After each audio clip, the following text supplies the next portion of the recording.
Título da gentalha: A vida é manancial de prazer, mas, onde bebe também a gentalha, todas as fontes são envenenadas.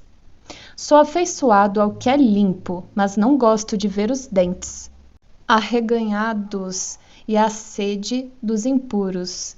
Eles lançaram o olhar para dentro da fonte. Agora, o brilho do seu repugnante sorriso me sobe da fonte.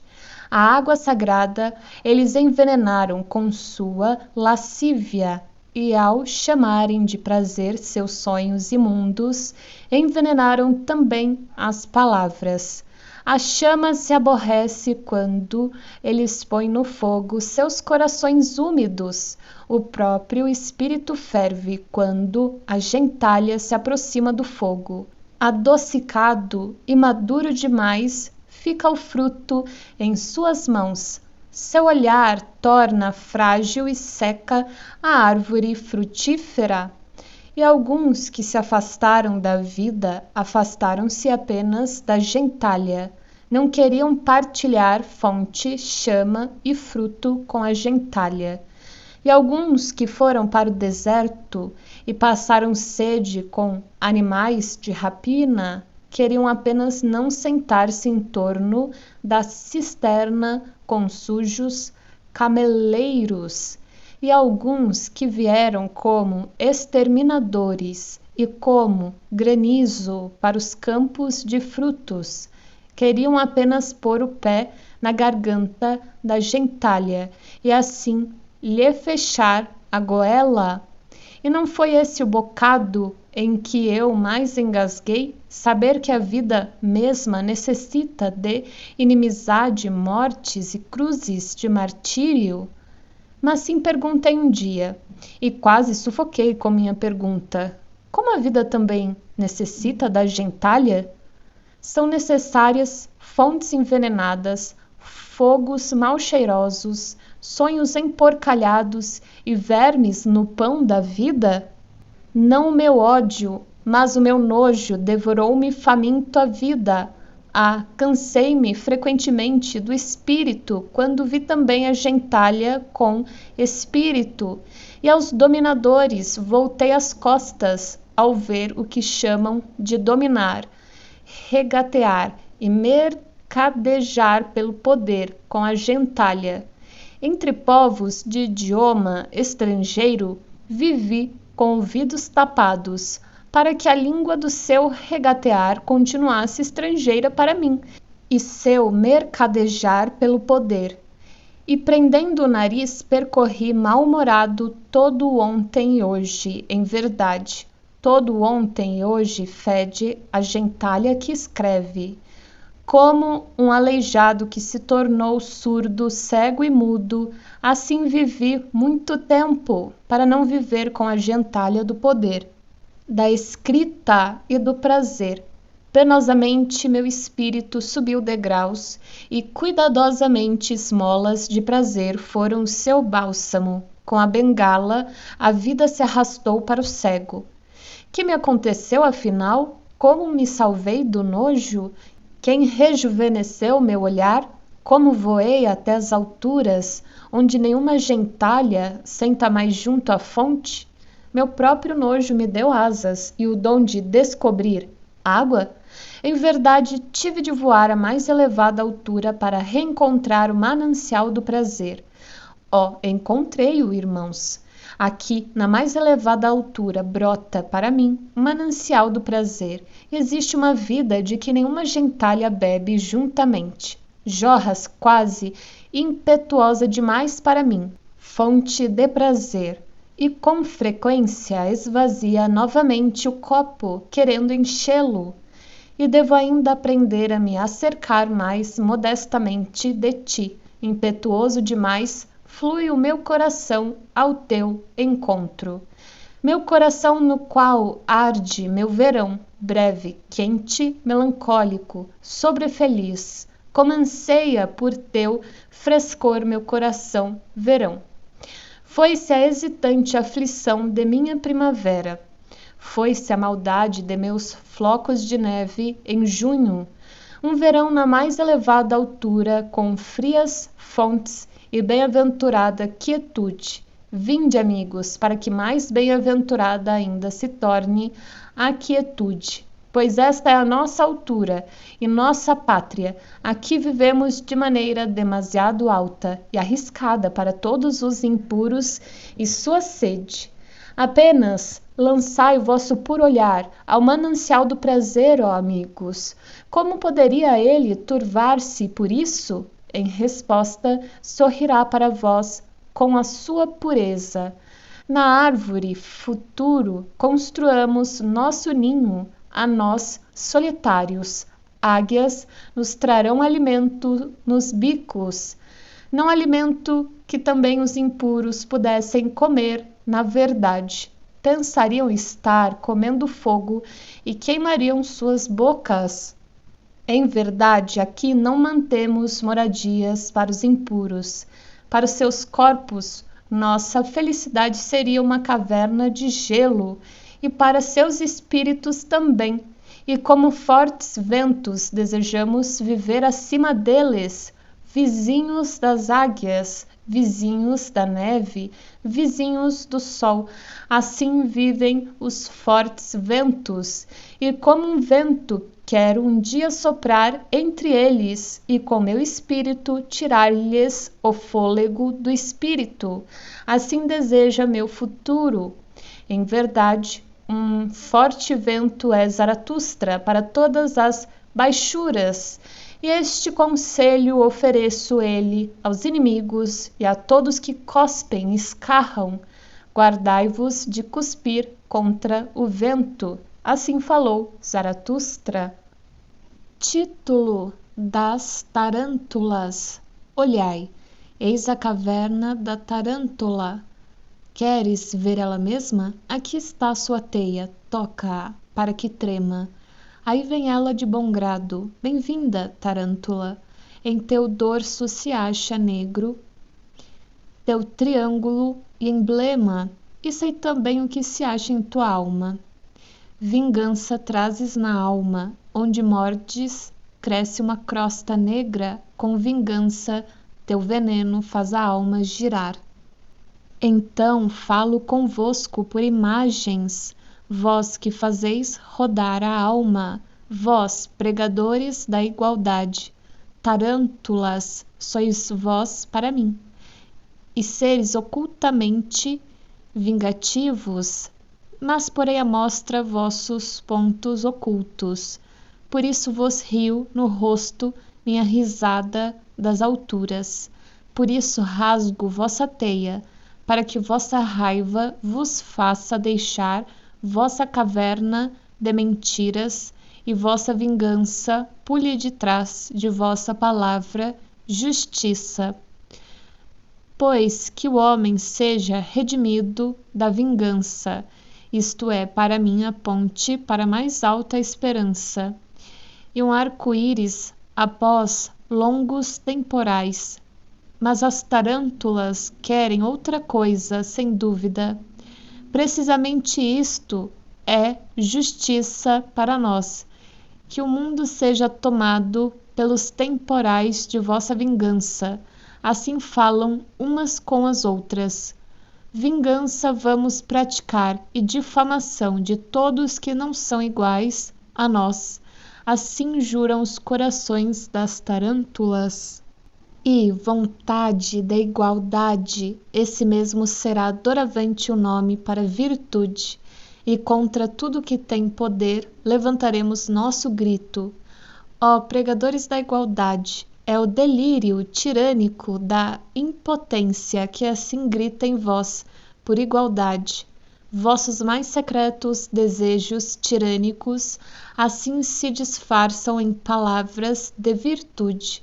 Magoada presunção, inveja contida, talvez presunção e inveja de vossos pais, e rompem de dentro de vós como chama e delírio de vingança. O que o pai silenciou vem a falar no filho, e muitas vezes viu o filho como o segredo revelado do pai. Assemelham-se aos entusiastas, mas não é o coração que os entusiasma, e sim a vingança. E quando se tornam refinados e frios, não é o espírito, mas a inveja que os torna refinados e frios. Seu ardente zelo os leva inclusive às sendas dos pensadores, e esta é a marca de seu ardente zelo. Sempre vão longe demais, de modo que seu cansaço tem de afinal se deitar e dormir sobre a neve. Em cada um de seus lamentos ressoa a vingança, em cada um de seus elogios a injúria. E ser juiz lhe parece a bem-aventurança. Mas assim vos aconselho, meus amigos, desconfiai de todos aqueles em quem o impulso de castigar é poderoso. É gente de má espécie e origem, seus rostos mostram o verdugo e o sabujo. Desconfiai de todos aqueles que falam bastante de sua justiça. Na verdade, em sua alma não falta apenas mel. E quando eles se denominam os bons e justos, não esqueçais que para fariseus nada lhes falta senão poder. Meus amigos, não desejo ser misturado e confundido com outros, aqueles que pregam a minha doutrina da vida e ao mesmo tempo são pregadores da igualdade e tarântulas. Elas falam a favor da vida, essas aranhas venenosas, embora estando em suas cavernas, afastadas da vida, com isso querem ferir. Com isso querem ferir aqueles que agora detêm o poder, pois entre esses a pregação da morte ainda se encontra mais em casa. Se fosse diferente, as tarântulas ensinariam coisa diferente, e outrora foram justamente elas os melhores caluniadores do mundo e queimadores de hereges. Com esses pregadores da igualdade não quero ser misturado e confundido, pois assim me fala justiça. Os homens não são iguais, e tampouco deverão sê-lo. Que seria meu amor ao super-homem se eu falasse outra coisa? Por 1000 pontes e passarelas deverão eles afluir para o futuro, e cada vez mais guerras e desigualdades haverá entre eles. Assim me leva a falar meu grande amor. Inventores de imagens e fantasmas se tornarão em suas amizades, e com suas imagens e fantasmas ainda travarão entre si a luta suprema. Bom e mal, rico e pobre, grande e pequeno, e todos os nomes dos valores serão armas e ressoantes sinais de que a vida sempre tem de superar a si mesma. Em direção às alturas, com pilares e degraus, quer construir a vida mesma para vastas distâncias, quer olhar e para fora em busca de bem-aventuradas belezas. Por isso necessita de alturas, e porque necessita de alturas, necessita de degraus e da oposição entre os degraus e os que sobem. Subir quer a vida, e subindo, superar-se. Olhai, meus amigos, aqui onde se acha a caverna da tarântula, erguem-se as ruínas de um antigo templo. Olhai para elas com olhos iluminados. Em verdade, quem outrora aqui edificou seus pensamentos em pedra, conhecia o mistério de toda a vida como o mais sábio dos homens. Que há luta e desigualdade até na beleza e guerra pelo poder e o predomínio. Isso ele aqui nos ensina no mais claro símbolo, como abóbadas e arcos aqui divinamente se interceptam em combate, como pelejam entre si com luz e sombra, esses divinos pelejadores. De maneira assim bela e segura, sejamos também inimigos, meus amigos. Divinamente pelejemos uns contra os outros. Ai! Eis que me mordeu a tarântula, minha velha inimiga. Divinamente bela e segura, ela mordeu-me o dedo. Deve haver castigo e justiça. Assim pensa ela. Aqui ele não cantará impunemente em louvor da inimizade. Sim, ela se vingou. E ai de mim agora, com vingança também fará minha alma girar. Para que eu não gire, meus amigos, prendei-me firmemente a esta coluna. Ainda preferirei ser um estilista a um turbilhão de vingança. Em verdade, Zaratustra não é um turbilhão ou um ciclone, e se é um dançarino, jamais dançará a tarantela. Assim falou Zaratustra. Título dos dois sábios. Servistes ao povo e à superstição do povo, sábios famosos, e não a verdade, e justamente por isso fostes venerados. E também por isso foi tolerada a vossa descrença, porque era uma graça e um rodeio para chegar ao povo. Desse modo o Senhor deixa os escravos à vontade e até se deleita com sua petulância. Mas aquele odiado pelo povo como um lobo pelos cães é o espírito livre, o inimigo dos grilhões, o não adorador, o que habita as florestas, caçá-lo de seu refúgio. Isto sempre foi para o povo senso de justiça. Contra ele sempre assula os cães de dentes mais afiados. Pois a verdade está aqui. Não está aqui o povo? Ai daqueles que o procuram. É o que se diz desde sempre. Querieis justificar vosso povo em sua veneração. A isso chamastes vontade de verdade, ó sábios famosos. E vosso coração sempre falou a si mesmo. Eu vim do povo, de lá também me veio a voz de Deus. Teimosos e prudentes como o asno, assim sempre fostes como advogados do povo. E mais de um poderoso que queria andar bem com o povo, atrelou diante de seus cavalos um pequeno asno, um sábio famoso. E agora eu gostaria, ó sábios famosos, que afinal despiceis inteiramente a pele de leão, a pele do animal de rapina sarapintada e a juba que busca, explora, conquista. Para que eu chegue a acreditar em vossa veracidade, deveis primeiramente partir vossa vontade veneradora. Verás, assim chamo aquele que vai para desertos sem deuses e que partiu seu coração venerador. Na areia amarela e queimado do sol, olha de soslaio sedento para as ilhas ricas em fontes, onde seres vivos descansam sob árvores escuras, mas sua sede não o convence a se tornar como esses confortáveis, pois onde há oásis há também imagens de ídolos.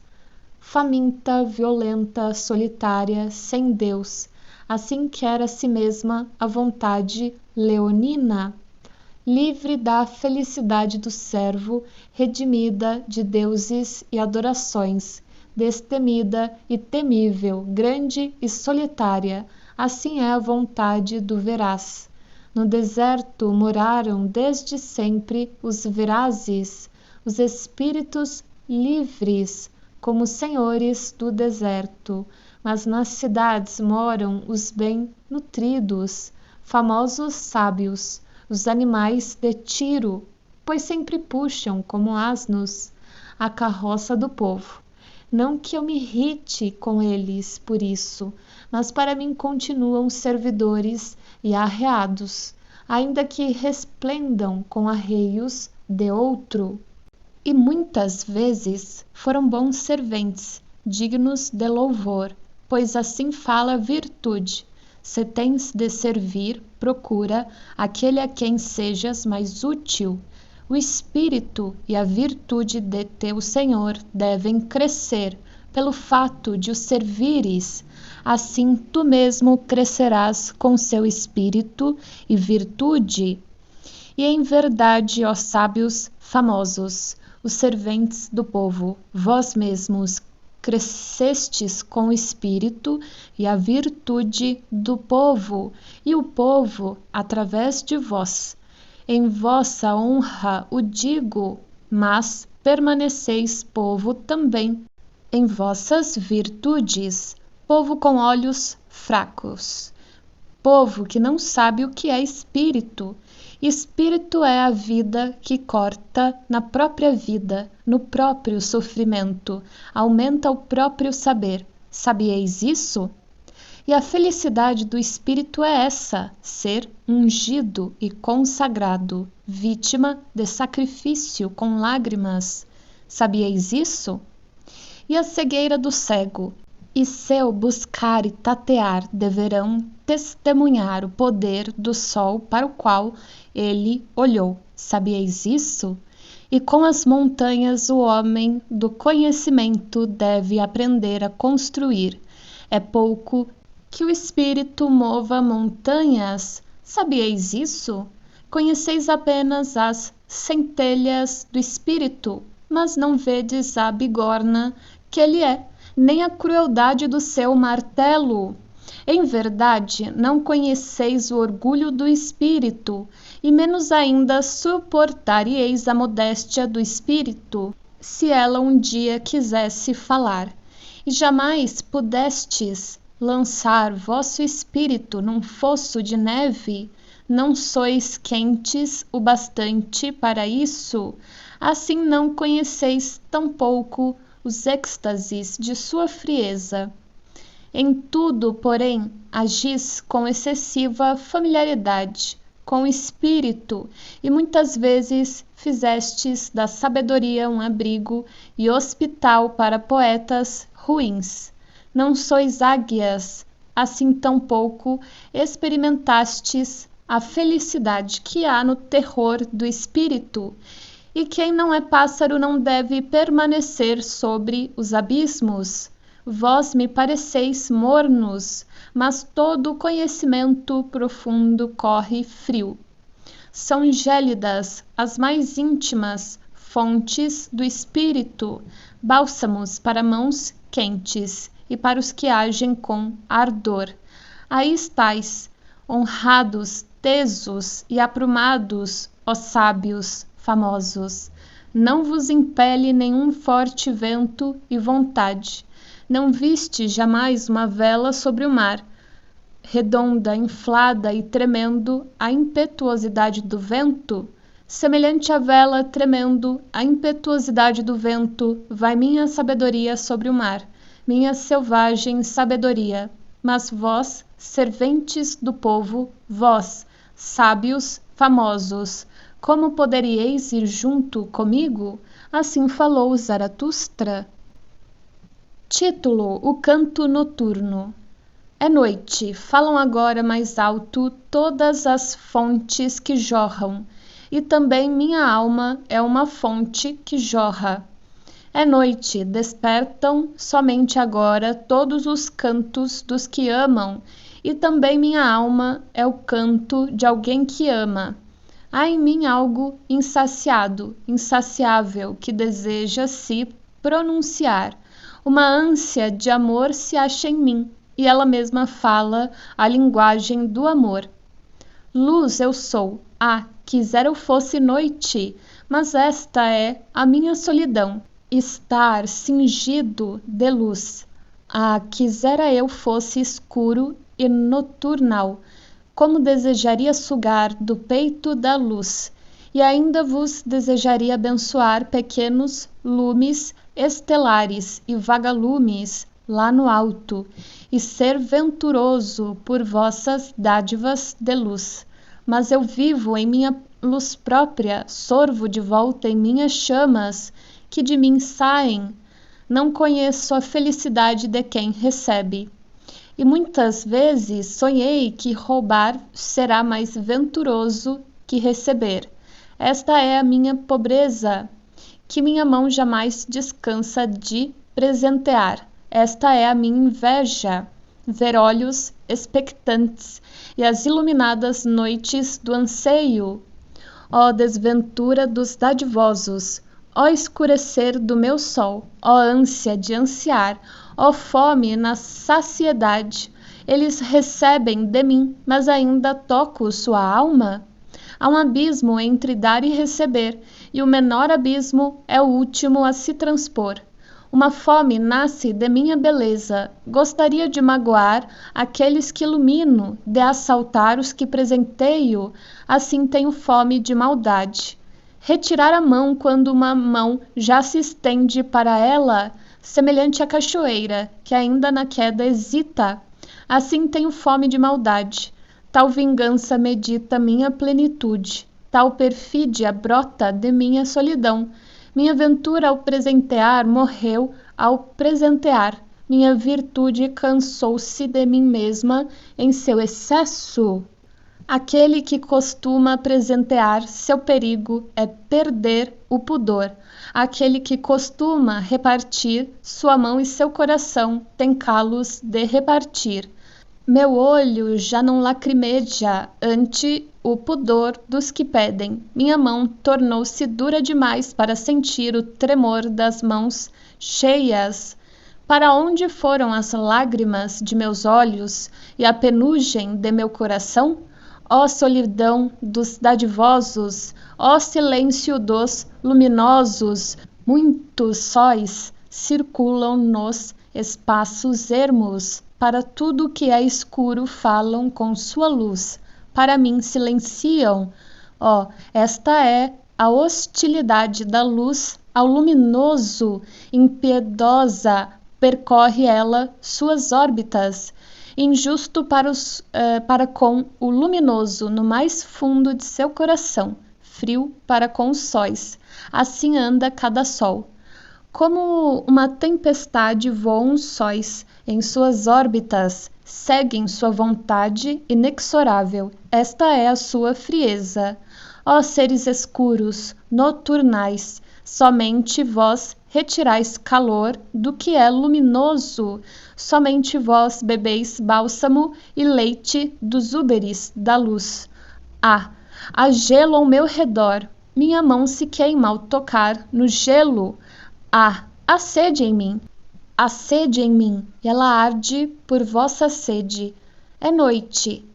Que eu tenha de ser luz, e sede do que é noturno, e solidão.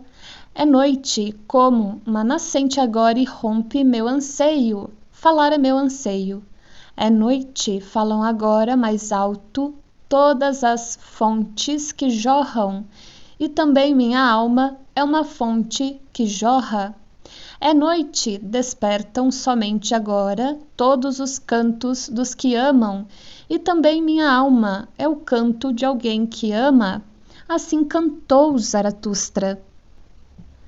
Título: O Canto da Dança. Certo dia, ao anoitecer, Zaratustra andava pela floresta com seus discípulos, e quando buscava uma fonte, eis que chegou a um verde prado, silenciosamente, rodeado de árvores e arbustos. Nele havia garotas que dançavam entre si. Tão logo reconheceram Zaratustra, interromperam a dança. Mas Zaratustra se aproximou com gestos amigáveis. Ele lhes disse estas palavras: Não interrompais a dança, graciosas garotas. Não é um desmancha-prazeres com o olhar ruim que vos chega, nem um inimigo das garotas.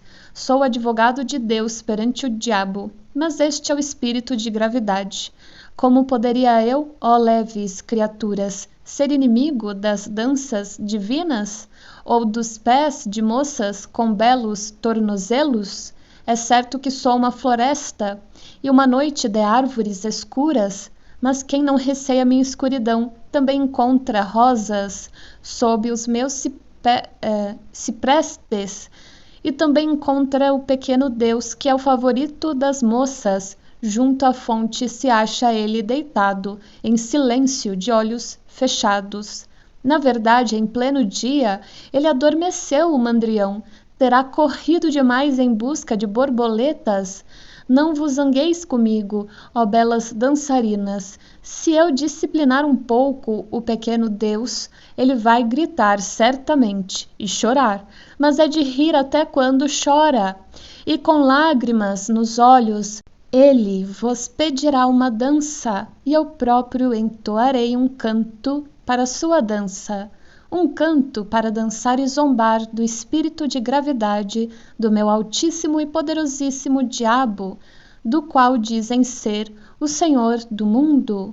E eis o canto que Zaratustra entoou, enquanto Cupido e as moças dançavam. Em teus olhos olhei há pouco, ó vida, e parecia que eu afundava no insondável. Mas me puxastes para fora com anzol de outro, e riste, zombeteira, quando te chamei insondável. É o que dizem todos os peixes, falaste. O que eles não sondam é insondável. Mas sou apenas inconstante, selvagem, e em tudo uma mulher, e não sou virtuosa. Embora eu seja chamada por vós, homens, a profunda ou a fiel, a eterna, a misteriosa, mas vós nos presenteais sempre com as próprias virtudes, ó virtuosos. Assim riu ela, a inacreditável, mas eu jamais acredito nela e em seus risos quando fala mal de si mesma. E quando falei a sós com minha selvagem sabedoria, disse-me esta, aborrecida: tu queres, desejas, amas, apenas por isso louvas a vida? Quase respondi mal e disse a verdade àquela aborrecida, e não se pode responder pior do que quando se diz a verdade, a sua própria sabedoria. Assim estão as coisas entre nós três. No fundo amo apenas a vida, e na verdade, sobretudo, quando a detesto.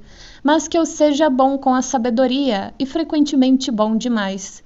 Isso vem de que ela me recorda demais a vida. Tem seus olhos, seu riso e até sua dourada varinha de pescar. Que posso fazer, se as duas tanto se parecem? E quando, certa vez, a vida me perguntou: quem é essa, então, a sabedoria? Eu respondi sofregamente: ó sim, a sabedoria. Temos sede dela e não nos saciamos. Olhamos através dos véus. Agarramos através das redes. É bonita? Que sei eu, mas as mais velhas carpas ainda são fisgadas com ela. É inconstante e teimosa, muitas vezes a vi morder os lábios e pentear-se a contrapelo. Talvez seja má e falsa, e em tudo uma fêmea, mas quando fala mal de si mesma, é então que mais seduz. Quando falei isso à vida, ela riu maldosamente e fechou os olhos. De quem falas? Perguntou. De mim, certamente. E ainda que tivesses razão dizer-me isso assim na cara, mas agora fala também de tua sabedoria. Ah, e abriste novamente os olhos, amada vida, e pareceu-me que eu novamente afundava no insondável.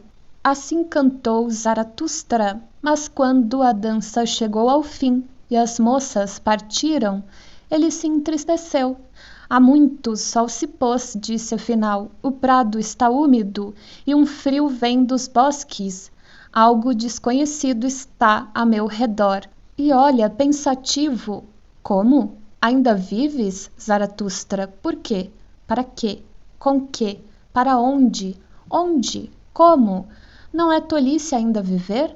Ah, meus amigos, é a noite que assim pergunta dentro de mim. Perdoai-me a tristeza. Fez-se noite. Perdoai-me que se fez noite. Assim falou Zaratustra. Título: O Canto dos Sepulcros. Ali está a Ilha dos Sepulcros, a silenciosa. Ali também se acham os sepulcros de minha juventude. Para lá quero levar uma sempre verde coroa da vida. Assim, decidindo em meu coração, atravessei o mar. Ó imagens e aparições de minha juventude, ó olhares de amor, momentos divinos, morrestes depressa para mim. Hoje me lembro de vós como de meus mortos. De vós, meus mortos, queridíssimos, vem-me um doce aroma que desata o coração e as lágrimas. Em verdade, ele abala e solta o coração do navegador solitário. Sou ainda o homem mais rico e mais invejável, eu o mais solitário. Porque vos tive e vós ainda me tendes, dizei a quem, como a mim, caíram nas mãos esses jambos? Ainda sou herdeiro e canteiro de vosso amor, florescendo em vossa memória de virtudes, agrestes e coloridas, ó mais que amados. Ah, nós fomos feitos para permanecer próximos, suaves e estranhas maravilhas, não como tímidos pássaros viestes a mim e ao meu desejo, não, viestes como confiante, aquele que confia. Sim, feitos para a fidelidade como eu, e para as meigas eternidades. Agora devo denominar-vos de acordo com vossa infidelidade, ó olhares e momentos divinos. Nenhum outro nome aprendi ainda. Em verdade, depressa demais morrestes para mim. Fugitivos, mas não me fugistes, nem eu vos fugi. Somos inocentes, um para o outro, em nossa infidelidade. Para matar a mim estrangularam a vós, pássaros, canouros de minhas esperanças. Sim, contra vós, queridíssimos, a maldade sempre lançou flechas para atingir meu coração. E atingiu, pois sempre fostes meu bem mais querido, minha possessão, e o que me possuía. Por isso tivestes de morrer, jovens e cedo demais. Contra o que eu possuía de mais vulnerável foi lançada a flecha. Isso éreis vós, cuja pele e como uma penugem, e mais ainda, como o sorriso que morre a um simples olhar. Mas esta palavra quero dizer a meus amigos, que são todos os homicídios comparados ao que me fizestes. Fizestes algo pior do que qualquer homicídio. Tirastes de mim o que é irrecuperável. Assim vos falo, meus inimigos. Assassinastes as visões e as amadas maravilhas de minha juventude. Tirastes de mim, meus companheiros, os espíritos bem-aventurados. Em sua memória deponho esta coroa e esta maldição. Esta maldição contra vós, meus inimigos, pois abreviastes o que para mim era eterno, como um som que se despedaça na noite fria, quase como um relampejo de olhos divinos chegou até mim, como um momento. Assim falou minha pureza um dia, em boa hora. Divinos serão para mim todos os seres. Então me assaltastes com sujos fantasmas. Ah, para onde fugiu aquela boa hora? Sagrados serão para mim todos os dias. Assim falou, um dia, a pureza da minha juventude. Em verdade, a fala de uma gaia sabedoria. Mas então, ó inimigos, roubastes minhas noites e as vendestes à insônia e à aflição? Ah, para onde fugiu aquela gaia sabedoria? Um dia ansiei por felizes augúrios de pássaros. Então me pusestes no caminho uma coruja monstro, um ser repelente. Ah, para onde fugiu então meu terno anseio? Um dia jurei renunciar a todo nojo.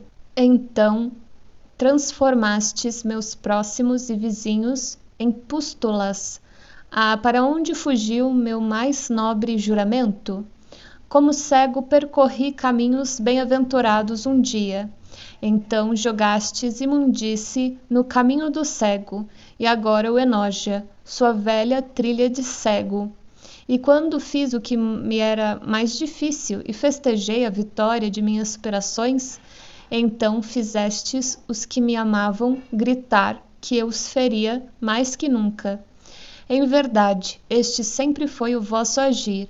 Entregastes meu melhor mel e o zelo de minhas melhores abelhas. Sempre enviastes os mais insolentes mendigos para minha caridade. Em torno de minha compaixão, juntastes sempre os desavergonhados, incorrigíveis. Assim feristes minha virtude em sua fé. E dando eu em sacrifício que me era mais sagrado, rapidamente vossa devoção lhe punha ao lado suas mais gordas oferendas, de modo tal que nos fumos de vossa gordura sufocava ainda o que me era mais sagrado. E certa vez eu quis dançar como nunca havia dançado, para além de todos os céus eu quis dançar. Então aliciastes meu cantor mais querido, e ele entoou uma horripilante pesada melodia. Trombeteou em meus ouvidos como uma sombria trompa. Cantor assassino, instrumento da maldade. Inocentíssimo, já me achava pronto para a melhor das danças. Então assassinaste com teus sons o meu enlevo. Apenas na dança sei falar o simile das coisas mais altas. E meu mais alto simile permaneceu não dito em meus membros. Não dita e não redimida permaneceu minha mais alta esperança. E morreram-me todas as visões e consolações de minha juventude. Como pude suportar isso? Como superei e venci essas feridas? Como ressurgiu desses sepulcros minha alma? Sim, algo invulnerável, insepultável está em mim que explode rochedos, chama-se minha vontade. Silenciosa, inalterada, avança através dos anos. Meu caminho quer andar com meus pés, minha velha vontade, dura de coração, é sua têmpera, invulnerável. Invulnerável sou apenas em meu calcanhar, ainda e sempre vives e és igual a ti mesma, pacientíssima, sempre rompeste por todos os sepulcros. Em ti vive ainda o que ficou irredento de minha juventude, e como vida e juventude estás aqui sentada, esperançosa, sobre amareladas ruínas de sepulcros. Assim ainda é para mim, a destruidora de todos os sepulcros. Salve, ó minha vontade, e apenas onde há sepulcros, há ressurreições. Assim cantou Zaratustra. Título da superação de si mesmo. Chamais vontade de verdade. Ó mais sábios entre todos, aquilo que vos impele e inflama? Vontade de tornar pensável tudo que existe, assim chamo eu a vossa vontade.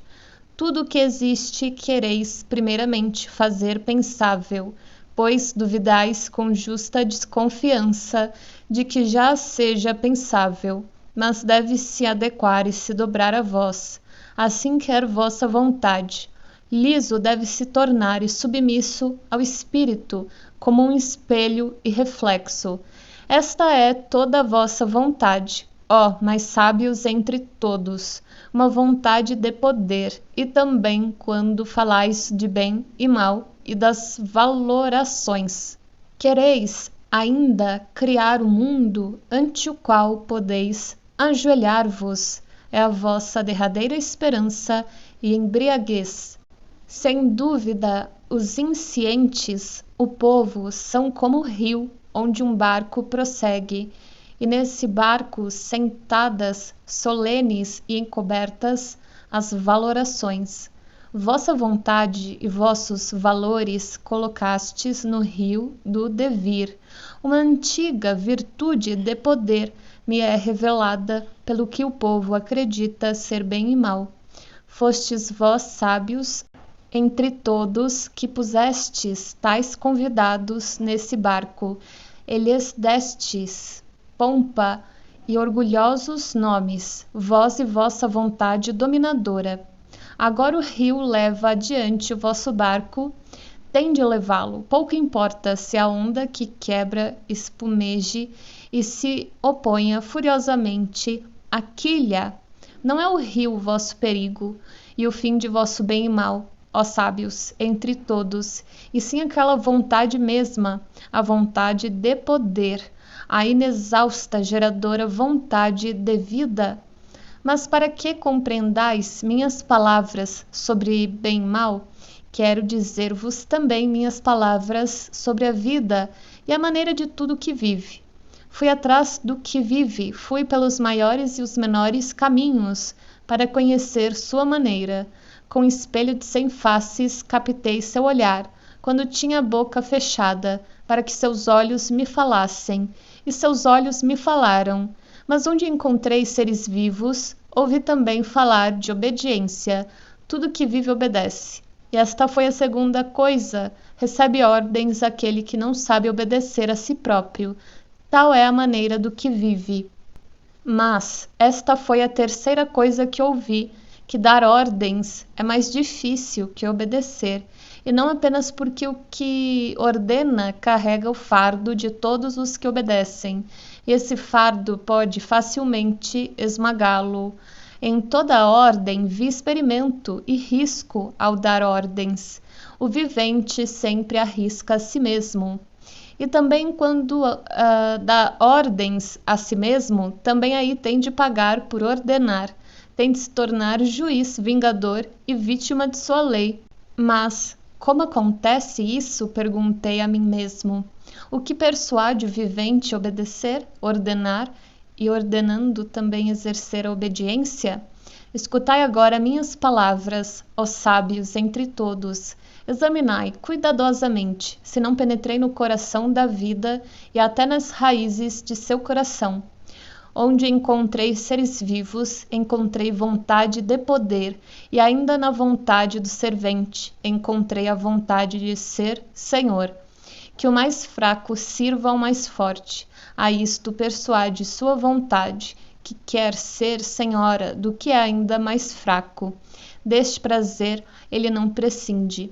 E tal como o menor se entrega ao maior, para que tenha prazer e poder com o pequeníssimo, assim também o maior de todos se entrega e põe em jogo, pelo poder, a vida mesma. Eis a entrega do maior de todos, é a ousadia, perigo e jogo de dados pela morte. E onde há sacrifícios, serviços e olhares amorosos, também aí há a vontade de ser senhor. Por caminhos sinuosos, o mais fraco se insinua na fortaleza e no coração do mais poderoso, e ali rouba poder. E este segredo a própria vida me contou. Vê, disse, eu sou aquilo que sempre tem de superar a si mesmo. É certo que vós o chamais vontade de procriação, ou impulso para a finalidade, para o mais alto, mais distante, mais múltiplo, mas tudo isso é apenas uma coisa e um segredo. Prefiro declinar e renunciar a essa única coisa, e em verdade, onde há declínio e quedas de folhas, vê, a vida aí se sacrifica pelo poder. Que eu tenha de ser luta e devir, e finalidade, e contradição de finalidades. Ah, quem adivinha minha vontade, também adivinhará os caminhos tortos que ela tem de percorrer. O que quer que eu crie e como quer que o ame, logo terei de lhe ser adversário, e de meu amor, assim quer minha vontade. E também tu, homem do conhecimento, é apenas uma senda e uma pegada de minha vontade. Em verdade, minha vontade de poder caminha também com os pés de tua vontade de verdade. Não acertou na verdade aquele que lhe atirou a expressão vontade de existência, tal vontade não existe. Pois o que não é, não pode querer. Mas o que se acha em existência, como poderia ainda querer existência?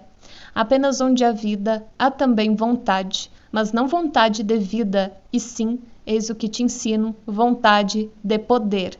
Muitas coisas são mais estimadas pelo vivente do que a vida mesma, mas no próprio estimar fala a vontade de poder. Assim a vida me ensinou outrora, e com isso, ó sábios entre todos, resolverei ainda o enigma de vossos corações. Em verdade eu vos digo, bem e mal que sejam perenes, isso não existe. Por si mesmos tem de superar-se sempre de novo. Com vossos valores e palavras de bem e mal, exerceis violência, ó valoradores, e este é o vosso amor oculto e o brilho, tremor e transbordamento de vossa alma. Mas uma violência mais forte cresce de vossos valores, e uma nova superação. Nela se quebram o ovo e a casca do ovo, e quem tem de ser um criador, no bem e no mal, em verdade, tem de ser, primeiramente, um destruidor e despedaçar valores. Assim o mal supremo é parte do bem supremo, este, porém, é criador. Falemos disso, ó sábios, entre todos, embora seja desagradável. Silenciar é pior. Todas as verdades silenciadas tornam-se venenosas, e que se despedace tudo que, de encontro a nossas verdades, possa despedaçar-se. Ainda há muitas casas por construir. Assim falou Zaratustra.